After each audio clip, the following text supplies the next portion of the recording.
एक जिम में आखिर आपको क्या चाहिए बता दो ना। सेंट्रलाइज्ड एसी है, इक्विपमेंट्स इतने ज़्यादा एडवांस्ड है, इतना स्पेशियस जिम और एम्बियंस तो इतना लाजवाब है। नमस्कार दर्शकों, मैं नीरज अरवानी हर दिन अग्निपथ के नए सत्र में आप सभी दर्शकों का हार्दिक स्वागत करता हूं। चलिए रुक करते हैं खबर की ओर। दर्शकों, कल उल्लासनगर की राजनीति में फिर एक बार उठापटक देखने को मिली। हम बात कर रहे हैं उल्लासनगर के पैनल क्रमांक 15 की, जहां पर अचानक राष्ट्रवादी कांग्रेस पार्टी के चारों उम्मीदवारों ने अपना नामांकन पत्र वापस लेते हुए अपना समर्थन शिवसेना के चारों उम्मीदवारों को घोषित किया। क्या कहना है इन चारों उम्मीदवारों का शिवसेना के उम्मीदवारों को लेकर? क्यों आखिर इन्होंने अपना समर्थन शिवसेना के चारों उम्मीदवारों को घोषित किया? क्या वजह है कि उन्होंने राष्ट्रवादी कांग्रेस पार्टी का नामांकन पत्र वापस लिया?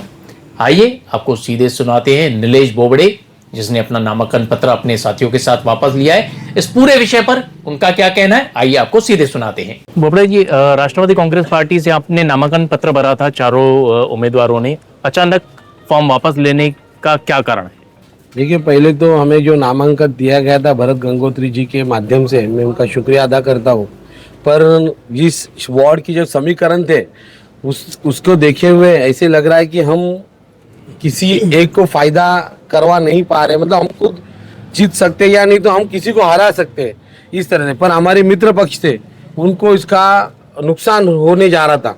तो शिवसेना हमारा एक गठबंधन था, हम विचारों की पार्टी से है, भारतीय जनता पार्टी महायुति के हम लोग संबंध हमेशा रहे हैं। तो इसीलिए हमने ये सोचा कि आज हम एक साथ आए और आने वाले वक्त जिसने भी हमारे ऊपर अन्याय किया है भारतीय जनता पार्टी में होने के बाद भी, 288 वोट होने के वाले कैंडिडेट को किसी हमारे दोस्तों ने ये लाके उनको हमारे यहाँ लाद दिया है। और जो 5,500 वोट मिलने के बाद कोरोना काल में काम करने के बाद कार्यकर्ताओं को सालों साल कार्यकर्ता काम कर रहे, सैकड़ों कार्यकर्ता है, 30 सेक्शन से लेके 27 सेक्शन से लेके पूरे 142 विधानसभा में कार्यकर्ता गणपत गायकवाड़ जी के माध्यम से काम करते थे, उनको न्याय नहीं मिला है। इसलिए आज हमने ये सोचा कि हम सब मिलके ये निर्णय लेते हैं कि शिवसेना को हमारा पाठिंबा रहेगा और आने वाले वक्त में शिवसेना का झंडा लहराएंगे। बोबड़े जी, कहीं ना कहीं भारतीय जनता पार्टी के उम्मीदवार बोडारे परिवार को हराने के लिए पूरी रणनीति तो तैयार नहीं की जा रही है? देखिए, ये सवाल आपका सही है, रणनीति तो तैयार होनी चाहिए, क्योंकि हमारे परिसर में सिंधी वोटर का जो दबाव है, मतलब दबदबा है, वो भी 50% का दबदबा है, मराठी भी 50%। हम जातिवाद नहीं कर रहे, पर हमेशा जिस पार्टी का आप नाम ले रहे, जिस परिवार का आप नाम ले रहे, उन्होंने परिवारवाद किया है। क्यों? लास्ट टाइम भी उन्होंने घर से ही सारे कैंडिडेट दे दे, आज भी घर से ही कैंडिडेट दे रहे हैं। हमेशा वो लोग सिंधी वोटर को, सिंधी मतदारों को हल्के में लेते हैं, उनको पानी के लिए तकलीफ दिया जाता है, क्योंकि आपने मुझे वोट नहीं दिया है। ऐसे बहुत सारी समस्या हमारे पास आती थी, इसलिए हम सोचते थे कि एक सिंधी कैंडिडेट हमारे साथ होना चाहिए। पर ये जिन्होंने समीकरण बिठाए, अरुण जी ने समीकरण बिठाए, इसलिए हम उनको पाठिंबा दिया है। और देखिए, हमारे मैडम आमदार गणपत गायकवाड़ जी, माजी आमदार गणपत गायकवाड़ जी, सुलभा गायकवाड़ जी, इन्होंने हमें पर बहुत प्यार किया है। पर हम विचारों से तो एक साथ ही थे, पर जिन्होंने भी इस हमारे प्यार के बीच में खेद किया है या झगड़ा लगा है, हम आने वाले वक्त में उनको उनकी जगह दिखाए बिना रहेंगे नहीं। ये उनको आज इस माध्यम से चेतावनी दे रहा हूँ। बोबड़े जी, आप आमदार गणपत गायकवाड़ के बहुत करीबी, उनके पारिवारिक संबंधों में माने जाते हैं, तो क्या आपने उन्होंने विश्वास में लिया है? देखिए, आज हालांकि उनके परिवार में आप देख रहे कि किस तरह से तकलीफें आई है, पर उनको ही कहीं तो टाला गया है। इसलिए उनके हाथों में कुछ चीजें नहीं थी।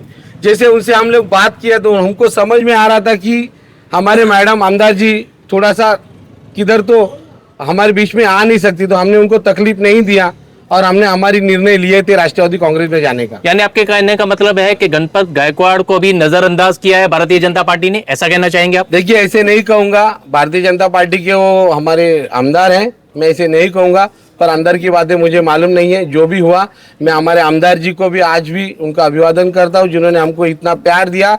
आने वाले वक्त में भी उनका आशीर्वाद हमें लगेगा, पैनल के लिए भी आशीर्वाद लगेगा, ये मैं उनको इस माध्यम से बताना चाहता हूँ। सूरज जी, आप नामांकन वापस लेते हुए काफी भावुक दिखे, क्या कारण था? कारण यही था कि मैंने पहली बार चुनाव में नामांकन दाखिल किया था और जो जोश और जो लोगों में मेरे प्रति जो विश्वास, जो प्यार था, कहीं ना कहीं मुझे ऐसा लग रहा था कि मैं लोगों का विश्वास खो नहीं जाऊंगा। लोग क्या सोचेंगे, इस चीज़ की वजह से मैं थोड़ा भावुक हो गया था। जिनके लिए लड़ना चाहता हूँ, परिस्थिति ने मेरे को ऐसा मोड़ पे लाके खड़ा कर दिया। जो मिशन था कि जिनको हमने पहले से हराना है, अगर वो हमारे चुनाव में नामांकन दाखिल करने से कहीं ना कहीं किधर उनको हमारे उम्मीदवारी से उनको फ़ायदा होता है, तो दिल पे पत्थर लग के हमने ये नामांकन पीछे लिया। सूरज जी, इसका सीधा सीधा फायदा अब शिवसेना को मिलेगा। आपका पूरा समर्थन अब शिवसेना के पास है, ऐसा मानकर चले? 100%। जिस तरह से हमारे माननीय उप मुख्यमंत्री एकनाथ जी शिंदे साहब दिन रात मेहनत कर रहे हैं और जो हमारे डेवलपमेंट बोल के जिनको पहचाना जाता है, डॉक्टर श्रीकांत जी शिंदे साहब, इनसे प्रेरणा लेके वार्डों में विकास होगा, इसलिए हमने शिवसेना को समर्थन किया। अरुण जी, क्या बोलने चाहेंगे आपके पक्ष के लिए?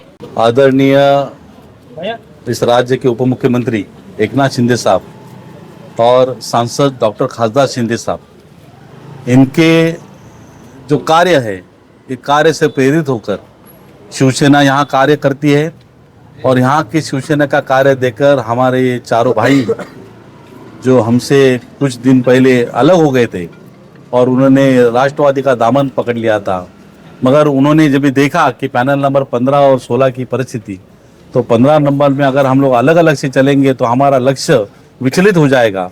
और जो कल आया हुआ, जो आयात किया हुआ जो आदमी है यहाँ पे, वो हमारे ऊपर राज्य करेगा, जिसके खिलाफ इन लोगों ने 10 साल से लड़ाई लड़ी है।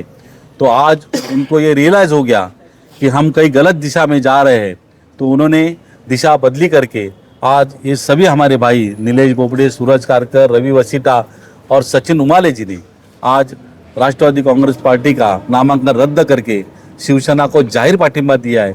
मैं मेरे सभी इन दोस्तों को, सभी भाइयों को मैं बधाई देता हूं और हमारा लक्ष्य एक ही है, इस पैनल नंबर प्रभाग का विकास। तो आदरणीय श्रीकांत शिंदे साहब के नेतृत्व में आज ये सब युवा पीढ़ी हमारे साथ में जुड़ गई है। मुझे लगता है आने वाले इलेक्शन में आपको दिखाई देगा कि यहाँ पर भी शिवसेना का ही झंडा लहराता आपको दिखाई देगा। अरुण जी, आने वाले वक्त में शिवसेना इन चारों को कोई अच्छा सा शिवसेना में पद देने की तैयारी रखेगा? शिवसेना ने हमेशा कार्यकर्ताओं को आगे बढ़ाने की कोशिश की है। मैं भी एक शिवसेना का कार्यकर्ता हूं। आपने देखा है कि उस उल्लासनगर शहर में मेरे कार्य करते हुए शिवसेना ने एक छोटे छोटे कार्यकर्ताओं को स्थान दिया है। बड़े लोग नेताओं को बाजू में रखकर शिवसेना के नए चेहरों को संधि दी है। आपने देखा है कि शिवसेना ने पहली बार यहाँ पे, मतलब कि बीजेपी के वार्डों में सिंधी लोगों को नहीं चांस दिया, मगर शिवसेना ने चांस दिया।